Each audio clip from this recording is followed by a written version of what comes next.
Paseo Ride and Camp, New Adventure, Front Beach Camp Experience. Dito lang yan sa may Calatagan, Batangas. At sa pag-uwi namin ng OBR ko ay may di kami inaasahang nangyari. What's up mga quiz?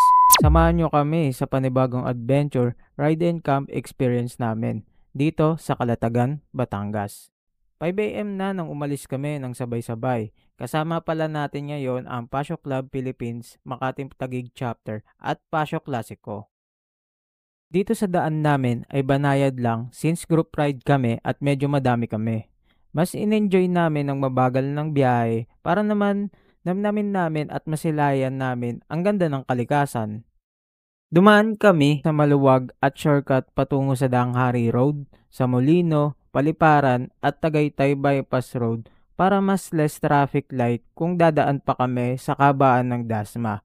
I-share ko na din ang ruta namin dito sa comment section. Pagdating namin sa Tagaytay at Nasugbu, sobrang lawak ng nadaanan namin at dahil expected namin na maulan ang aming biyahe, dito sa lugar na ito ay maaraw at di ganong maulan. 10 AM na nang nakarating kami dito sa tita ko at dito na kami nagtanghalian.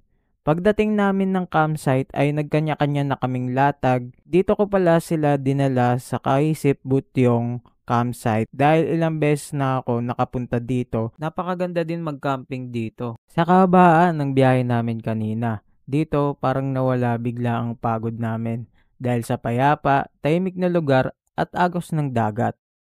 Ngayon na lang ulit ako nakapag-camp ng ganito karami dahil halos lahat ng camping ko solo at 5 lang kami para halos lahat makagalaw ng maayos. Paminsan-minsan ay napakasaya din maranasan to dahil di naman lahat sa oras nabibiyaan tayo na makapunta at makalapit sa kalikasan, kaya panatilihan nating maayos ang lugar na pupuntahan natin para naman mapakinabangan pa natin sa mga susunod na henerasyon. At kinabukasan, nagluto na lang kami ng corned beef ng OBR ko. At ganito pala feeling kapag nagluluto ka sa camping. Sumasarap ang luto mo kahit dilata lang. At tanghali na pala kami umalis ng campsite. At dahil medyo maulan ang biyahe namin pa uwi, di namin expected na aksidente ang nangyari sa amin ng OBR ko. Kalapit ng pag-uwi namin nadulas kami sa kabaan ng C6. At huwag kayong mag-alala dahil medyo mild lang naman ang nangyari sa amin.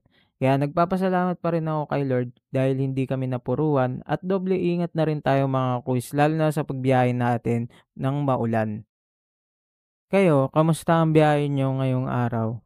Kwento mo naman at ako nga pala si Nels. Follow nyo na rin ako at samahan nyo kami sa